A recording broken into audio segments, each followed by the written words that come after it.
حضرت آدم کے ہر بار یعنی بی بی حوا رضی اللہ تعالیٰ عنہ کے جب پریگننسی ہوتی تھی، حمل ہوتا تھا، تو ایک لڑکا پیدا ہوتا، ایک لڑکی پیدا ہوتی۔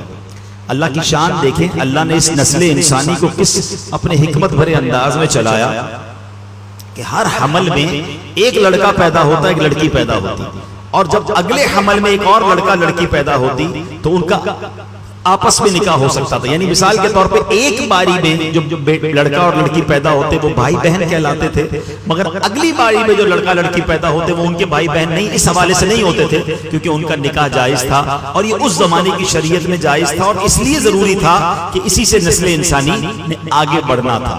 اب اللہ کی شان دیکھیں کہ حضرت آدم علیہ السلام کے جو دو بیٹے تھے، قابیل اور حابیل۔ پہلے قابیل پیدا ہوتا ہے۔ اچھا، قابیل کے ساتھ معاملہ یہ تھا کہ اس کے ساتھ جو لڑکی پیدا ہوئی اس کا نام جو تھا وہ اکلیمہ تھا، وہ بڑی خوبصورت تھی۔ حابیل کے ساتھ جو لڑکی پیدا ہوئی اس کا نام لیوزا تھا۔ اب جب دونوں بڑے ہو گئے تو اسی شریعت کے قانون کے مطابق حضرت آدم علیہ السلام نے قابیل سے کہا کہ تمہارا نکاح لیوزا سے ہوگا، اور حابیل کو کہا کہ تمہارا نکاح اکلیمہ سے ہوگا۔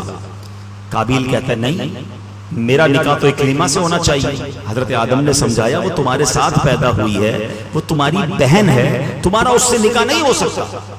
وہ کہتا ہے نہیں، یہ تو آپ کا بنایا ہوا اصول ہے نا، میں نے نکاح کرنا ہے تو اکلیمہ سے ہی کرنا ہے۔ اب حضرت آدم علیہ نبینا علیہ السلام نے کہا اچھا ٹھیک ہے، ایسا کرو کہ تم دونوں بھائی اپنی اپنی قربانیاں پیش کرو، اللہ کی بارگاہ میں قربانی پیش کرتے ہیں، جس کی قربانی قبول ہو جائے گی ہم سمجھیں گے کہ اس کی بات مان لی گئی۔ اب کیا ہوا، اس زمانے میں صدقہ یا جو بھی پیش کیا جاتا تھا صدقہ، وہ قبول کیسے ہوتا تھا، قربانی کیسے قبول ہوتی تھی کہ آسمان سے آگ آتی تھی اور اس صدقے کو اس کو آگ لے کر چلی جاتی تھی۔ سرکار دو عالم علیہ السلام کی امت پر ایک اور مہربانی پتہ ہے کیا کی ہے؟ بہت ساری مہربانیوں میں ایک مہربانی یہ ہے کہ ہمارا صدقہ، ہماری قربانی ہم خود بھی استعمال کرتے ہیں، ہم آپس میں غریبوں میں بانٹ دیتے ہیں۔ ہماری قربانی کو آگ نہیں کھاتی، ورنہ پہلے جو بھی چیز پیش کی جاتی تھی وہ آگ لے جاتی تھی۔ سمجھ رہے ہیں بات کو؟ ہم آج کل کیا کرتے ہیں، صدقہ غریبوں میں بانٹ دیتے ہیں، رشتہ داروں میں بانٹ دیتے ہیں، قربانی کرتے ہیں، خود بھی کھاتے ہیں، دوسرے لوگ بھی کھاتے ہیں۔ ایسا نہیں تھا پہلے، یہ بھی اس امت پر مہربانی کی گئی ہے۔ تو بہرحال اب کیا ہوا کہ دونوں نے اپنی اپنی قربانی پیش کی۔ قابیل کھیتی باڑی کرتا تھا اور حابیل جو تھے وہ بکریاں چراتے تھے، تو قابیل اناج کا ایک ڈھیر اس نے رکھ دیا پہاڑ کے اوپر، اور حابیل نے ایک بکری جو تھی وہ رکھ دی۔ اب ایسا ہی ہوا کہ آگ آئی اور آگ آ کر بکری کو جو ہے وہ لے گئی اور قابیل کے گندم کو چھوڑ دیا گیا۔ اس کا مطلب یہ ہوا کہ حابیل کی قربانی قبول ہو گئی، اور حضرت آدم نے یہی فرمایا کہ اب اکلیمہ کا حقدار یہ ہے۔ اب یہ فیصلہ تو آپ نے سنا دیا، مگر اب قابیل جو بھائی تھا اس کے دل میں اپنے بھائی کے لیے حسد پیدا ہو گیا کہ یہ وہ لڑکی ہے جس سے مجھے شادی کرنی تھی، اس کو مل گئی، اور بالآخر اس حسد کی بنا پر قابیل نے حابیل کو قتل کر دیا۔ اس دنیا میں سب سے پہلا اگر قتل ہوا ہے تو وہ بھائی نے اپنے بھائی کا کیا ہے، اور وجہ کیا بنی؟ حسد وجہ بنی۔ حسد کیوں ہوا؟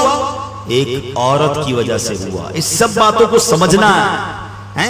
ایک بندہ جو ہے مردود ہو گیا تکبر کی وجہ سے، حسد کی وجہ سے، دوسرا بھائی نے بھائی کو قتل کیا حسد کی وجہ سے اور عورت کی وجہ سے۔ سمجھنی ہے یہ باتیں کہ یہ کتنے پرانے گناہ ہیں، یہ کتنے بڑے فتنے ہیں جو آج بھی مسلمانوں کے دلوں میں بس رہے ہیں، اور مسلمانوں کو اس کی پرواہ نہیں ہے۔ حدیث پاک کا مضمون ملتا ہے کہ جب تک دنیا میں کوئی بھی قتل ناحق کیا جائے گا اس کا گناہ جو ہے قتل کرنے والے کو تو ملے گا ہی، قابیل کو بھی ملے گا، کیونکہ اس نے یہ طریقہ ایجاد کیا۔ ایک اور بات سیکھنے کو ملی کہ جو گناہ کا طریقہ ایجاد کرتا ہے، گناہ پر لوگوں کو لگا دیتا ہے، لوگوں کو کوئی ایسا راستہ بتاتا ہے جس سے بندہ گناہ کرے، گناہ کرنے والے کو تو وہ گناہ ملتا ہے جس نے یہ راستہ بتایا، جس نے لوگوں کو لگایا، یہ گناہ جاریہ اس کے لیے بھی ہوتا ہے۔ تو اب کیا ہوا، قابیل نے حابیل کو قتل تو کر دیا، مگر جس کو پتا نہیں تھا لاش کو کرنا کیا ہے، اس وقت تک وہ مرا ہی نہیں تھا نا۔ اب تو ہمیں پتا ہے کہ مرنے کے بعد دفنایا جاتا ہے، اس وقت تک تو دنیا میں کوئی مرا ہی نہیں تھا۔ اب اس نے کیا کیا، اپنے بھائی کی لاش کاندھے پر اٹھا کر کئی دنوں تک گھومتا رہا، کروں کیا اس لاش کا۔ تو پھر اللہ کی شان دیکھیں، قرآن پاک میں یہ واقعہ موجود ہے کہ اللہ کریم نے 2 کوے بھیجے، ان کی آپس میں لڑائی ہوئی اور ایک کوے نے دوسرے کوے کو مار دیا۔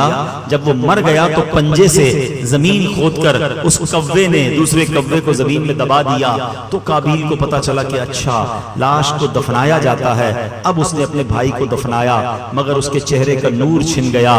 وہ بڑی عجیب و غریب آفت